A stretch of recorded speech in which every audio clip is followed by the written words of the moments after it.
Hoje, o tema da nossa aula é sobre o islamismo, sem caricatura. O que existe de mais importante? A compaixão, o senso de cooperação, de solidariedade, tolerância. O islamismo vai nascer em uma região que é Península Arábica, 2.500.000 km², na cidade de Meca. Islamismo vem da palavra muslim, ou melhor dizendo, muçulmano. Muslim é aquele que é submetido à vontade de Deus. O ramo pobre dessa família coraixita, que domina Meca, porque os beduínos, povos do deserto, fazem o Ramadã ou vão até a Caaba visitar, inclusive, uma pedra sagrada, e os coraxitas exploravam essas pessoas,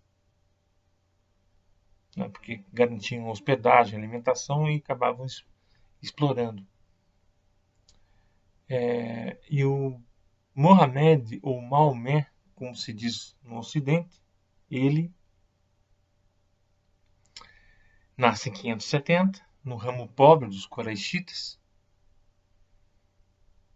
e vai ficar muito cedo sem a mãe, é depois cuidado pelo avô e depois pelo tio Abu Talib. Aprende a comercializar e se desenvolve. Conhece uma viúva rica, que para mim não tem a menor importância se é rica, se é viúva, 15 anos mais velho do que ele, que para mim não tem a menor importância. A importância é essa transformação. Fala assim, mas nessas viagens ele conheceu cristãos, nessas viagens judeus, então ele reuniu todos esses elementos e fez islamismo. Não, tem características próprias. Inclusive o Ocidente, o tempo todo, faz uma leitura inadequada. Jihad não é guerra santa. Seria o equivalente que nós temos aqui no mundo cristão de catequese. Certo? E outras coisas que são lidas de forma inadequada.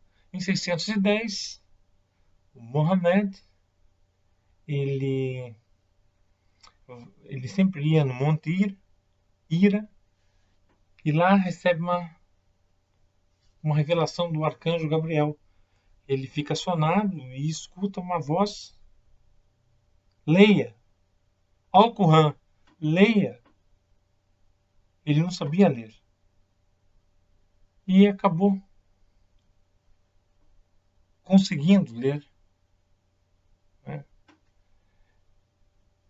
Deus é misericordioso, fez o homem de um coágulo de sangue e seu profeta é Mohammed. Ele fica perturbado, ele acha que pode ser um djinn, que são seres demoníacos que podem interferir na vida de uma pessoa. Ele conta para sua mulher, Khadija, conta para o seu primo Ali, e começa a pregar algumas coisas muito interessantes, como a zakat, certo? Zakat, que é uma contribuição de 2,5% dos seus rendimentos para ajudar as pessoas necessitadas. E outros elementos depois que vão surgir. Hoje nós temos o Hajj, que é sensacional. A visita a Meca, a Caaba, onde que os homens colocam como se fossem umas túnicas brancas, quer dizer, deixando todas as pessoas no mesmo patamar. Deixar claro, eu tenho admiração. Eu sou cristão, mas eu tenho admiração e não abro mão desta admiração. Os corexitas estavam muito preocupados. Certo? Tem uma uma leitura que as pessoas elas perdem, que é assim,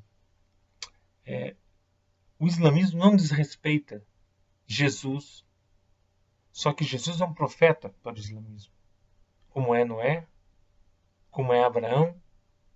Aliás, tem raízes comuns. Você vê Abraão, que não conseguia ter filho, e teve o Ismael, que vai ser originar os povos árabes, Ismael, filho de Agar, e depois que vem Isaac, filho de Sara com Abraão. Então você tem duas linhas. Inclusive Ismael, dizem que chutou a areia, a mãe foi colocada para ir embora, e estava no deserto, a criança, Ismael, que vai dar origem à linhagem árabe, que chuta a areia e surge a fonte Zanzan, que existe até hoje, né? Que fica em Meca, ou Maca. Então os corexitas começam a pressionar.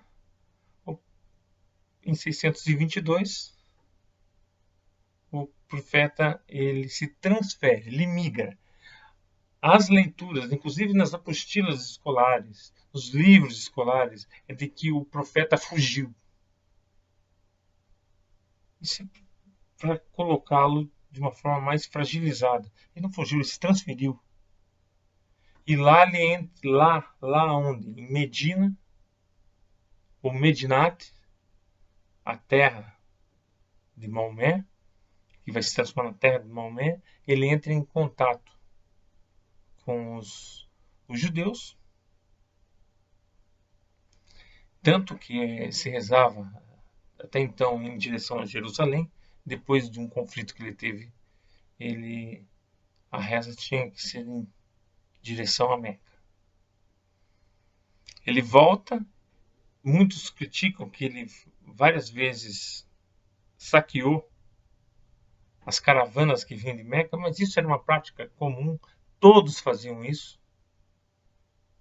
E ele consegue restabelecer a sua interferência em Meca, e os Quraishitas entram em acordo.